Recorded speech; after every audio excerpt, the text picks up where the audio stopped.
देखिए ये क्या मन मौजी बेफिक्रे थे, मौत पे अपनी हंसते थे।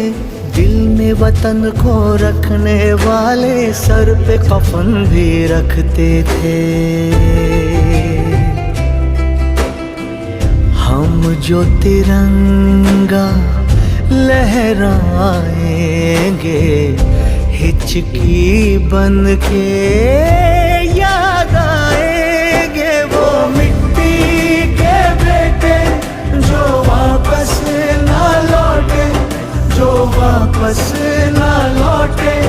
वो मिट्टी के बेटे, वो बाके अलबेले जो वापस ना लौटे, जो वापस ना लौटे। वो मिट्टी के बेटे, इस मिट्टी के बेटे। यहाँ हेर्नु यो तपाईको मटरहरू पनि भइरहेको छ। सायद त्यसलाई अब पानीको जरुरी छ है। त यसरी नै हामीले खेती गरेर आफ्नो एकदम नेचुरल सिम्पल खानाहरू खानु पाइयो भने यो बिना खारको बिना दबाईको एकदम गाईको मलको यसरी भेटिन्छ। हेर्नुहोस् टमाटरको बिउहरू नि यसपालि अब सानो खालको टमाटर।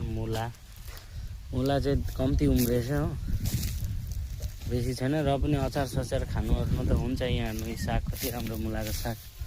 टमाटरको चाहिँ एकदम यसपालि सानो खालको टमाटर मात्रै हुन्छ। प्याजको पत्ता धेरै राम्रो बनिएको छ। लाउको पनि अब यसलाई थाङ्रा हालिदियो भने माथि चाङमा चढ्यो भने त त्यहाँबाट खाइसक्यो, बिक्री गर्नु पनि हुन्छ, खानु पनि हुन्छ। अब गाउँमै घरमै आइहाल्छन् मान्छे किन्नुलाई। त यसरी नै अब खेती गऱ्यो भने ऊ मेन खेतीवाल उहाँ छ। ऊ अब यिनीहरू ठुलो भएर अब यिनीहरूलाई दुइटै काम सिकाउनु पर्ने छ। एक त अब खेती पनि गरेर खानुपर्ने, दोस्रो अब राम्रो। त यस्तो छ है लाइफ, हेरिहाल्नुहोस्।